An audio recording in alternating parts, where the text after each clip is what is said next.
this is what our friend Harry Hawk Edmund does.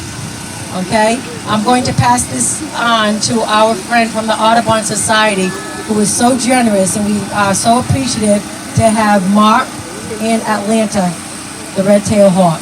Thank you. Aho.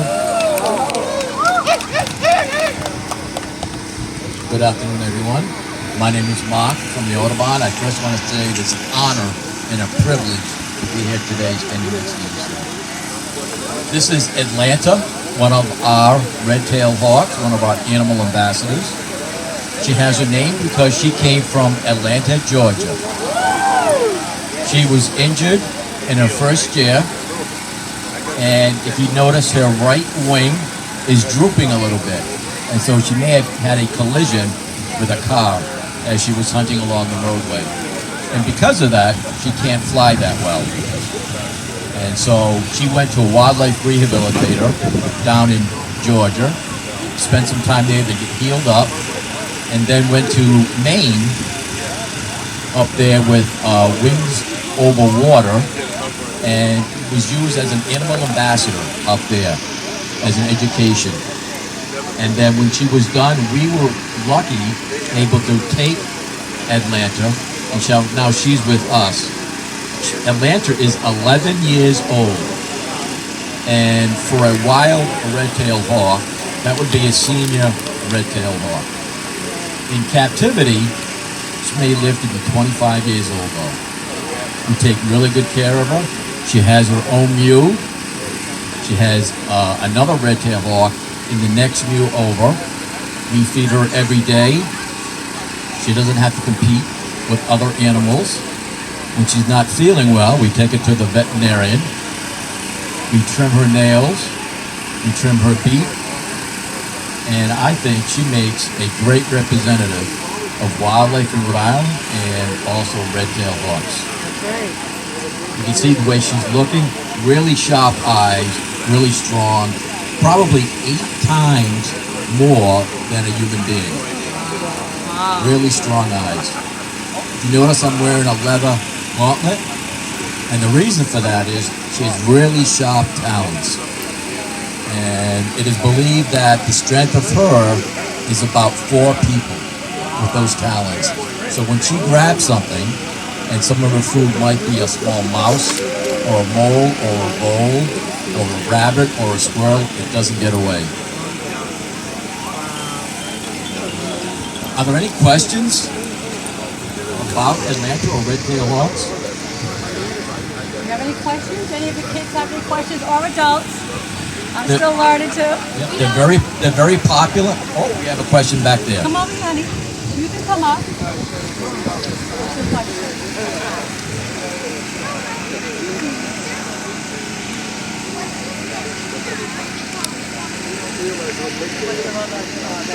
Oh, the other one is called Finn.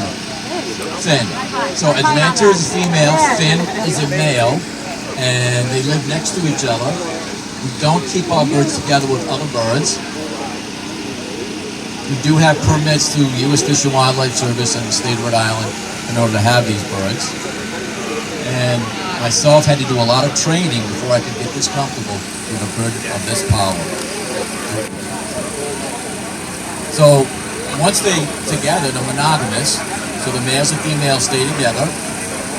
Earlier this year, they laid their eggs, probably 2 or 3, up to 5. The young ones hatch in about 30 days. And believe it or not, in a month and a half, they go from a hatchling where they can fly in about 45 days. They go from a hatchling and they can fly. And mom and dad will feed them for a little bit longer, and then they'll be on their own. The birds around here don't migrate because unfortunately we've had some warmer weather, and so there's not a need to move south. But the red-tailed hawk is one of the most popular and abundant hawks in the United States. They're from here to California and Alaska and all the way down to Florida. They may look a little bit different, but they have that color on their breast. And obviously, I'll turn around a little bit, and you can see that red tail, and that's where she gets her name, the red-tailed hawk.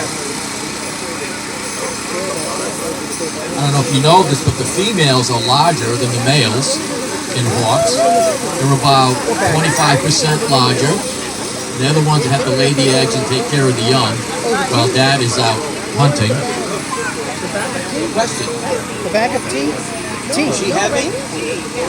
How much do you think she weighs? So the question is, how much do you think she weighs? Is she heavy? 30 pounds?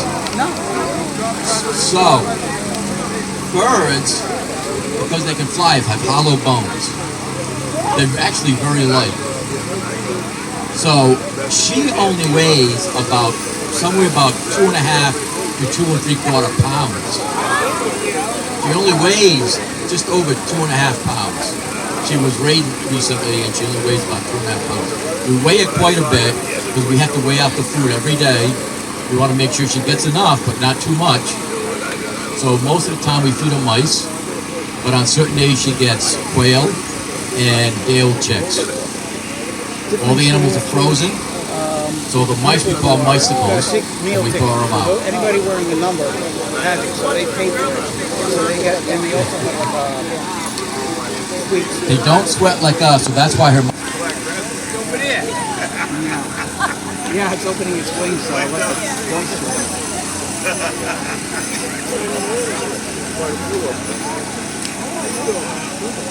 Yeah, I was going to say, even voice started talking about it. I was thinking it's awfully hot day for a bird. She is quite an amazing animal. If she was on a football field, she could easily see a rabbit at the other end and go after it. When they're in for a stoop and when they dive down, they're probably going close to 100 miles an hour as they stoop. Now, not as fast as a peregrine falcon. The peregrines can go 180, 200 miles an hour. We have those nesting in Providence, but these red tails are nesting all over the place.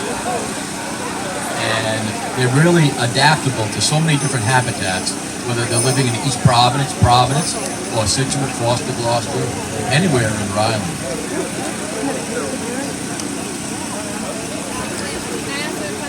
Yes. When you feed the birds, do you put her food? No.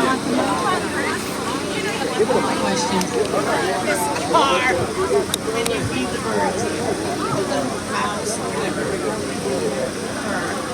on the ground and let Yes, we don't.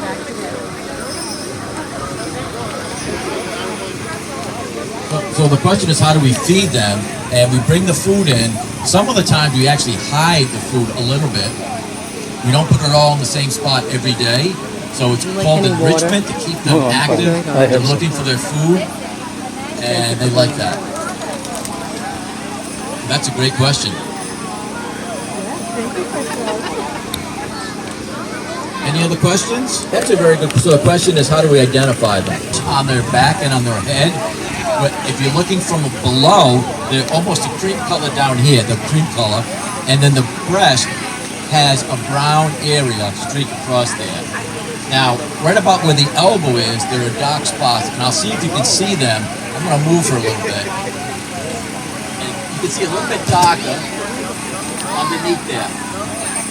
And so those, and then it's one of our larger hawks. So you really can't mistake it. When you're driving down 95 or 295 and you see these birds on the light poles or the posts or in trees, there's a good chance it's a red-tailed hawk. And of course the red tail always gets in the way. The first year they don't have that red tail. The first year they're banded. And after they molt is when they get the first red tail. Usually the following year is when they get their red tail. No, there's no petting because you lose your finger. Is there any way you can tell a male from a female just by the naked eye? You know, if they're individually, it's very difficult. When they're together, you can see a size difference between the males and the females.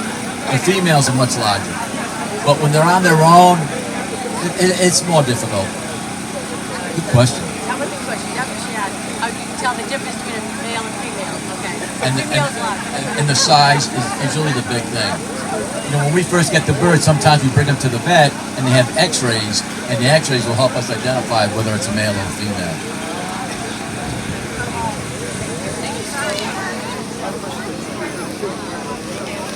Does she have?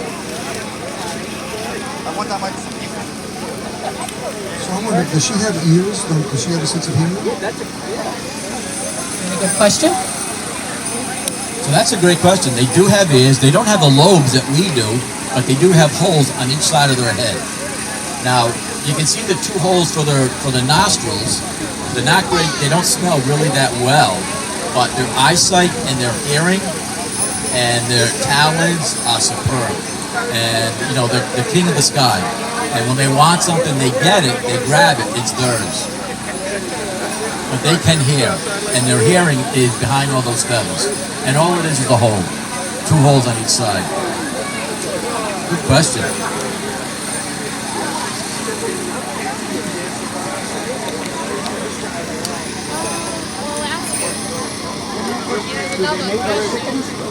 Sorry, what? Where's Adrian? Did they make chickens? No. No.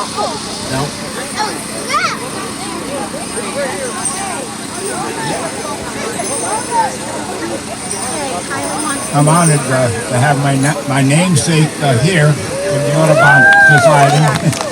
I want to thank Mark for that explanation of, in my language, the native language, we call him Quanunin. Quanunin is hawk in my language, the indigenous language of my people. And I was given that name playing basketball for East Providence High School. We won the state championship in 1954. And one of the students in my class started calling me the Hawk because I had a hawk eye. I used to score a lot of points, believe me. So I got the name Harry the Hawk Edmonds. And they just named the street after me here in East Providence. So I'm highly honored, believe me. So it's an honor to have my namesake here today. And maybe I'm talking too loud because it looked like he wants to get away. Or she wants to get away. So that's Quanunin, the hawk, the red-tailed hawk. My namesake, Quanunin. Oh, thank you.